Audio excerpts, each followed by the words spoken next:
काही दिवसांपासून ओबीसी नेते लक्ष्मण हाके, आमदार विजयसिंह पंडित आणि मनोज जरांगे यांच्यातला वाद चर्चेत आलेला आहे।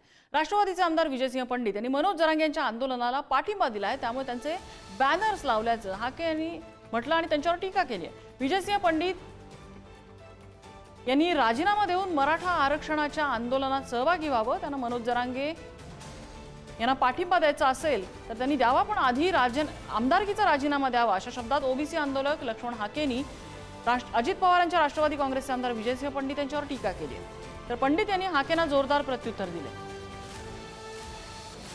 ज्या जरांगे नावाच्या माणसाला रिझर्वेशनचं स्पेलिंग लिहिता येत नाही आणि त्याच्या सांगण्यावरनं मुख्यमंत्री, उपमुख्यमंत्री, मंत्रिमंडळ, आमदार, अरे विजयसिंह पंडित राजीनामा दे गेवराईचा आणि मग जरांगेचं काय तुला वाजवायचं आणि जे काय घ्यायचं ते घे ना।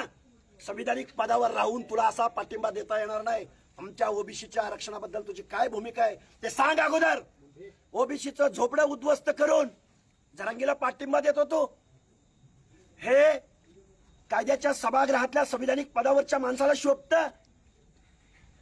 या प्रश्नाची उत्तर आम्हाला मिळाली पाहिजेत। माझे समर्थक हल्ला मी त्याला म्हणणार नाही, पण त्याच्या जे काही माकड चाळेत त्याला ती क्रियेला प्रतिक्रिया होती।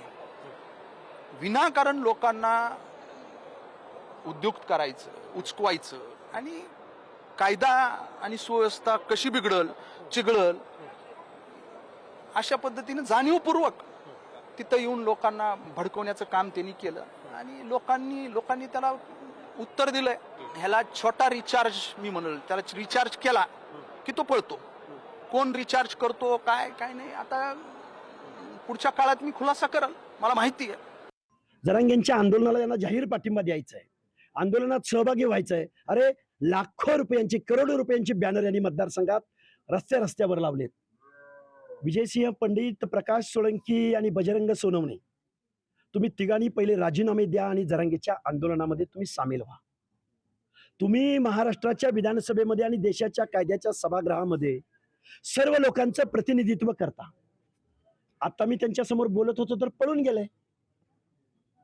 काय असतं सोशल जस्टिस, काय आहे मंडल आयोग, कुणाला आरक्षण दिलं जातं, का आरक्षण दिलं जातं, एकदा डिबेटला बस ना म्हणावं। अहो मी त्याच्यावर उत्तर दिलं, तुम्हाला तसं राहून का वाटायलंय? मी काय म्हणलं की मला माझा राजीनामा मागायचा अधिकार माझ्या बीड जिल्ह्यातल्या जनतेला आहे।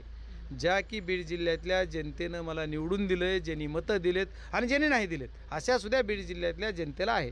पण बीड जिल्ह्यातल्या बाहेरच्या लोकांनी माझा राजीनामा मागताना ते महान उंचीचे आहेत। त्यांनी एकदा कधी ग्रामपंचायतीची निवडणूक लढून सदस्य तरी झालं की त्याच्यानंतर खासदाराचा राजीनामा मागावा।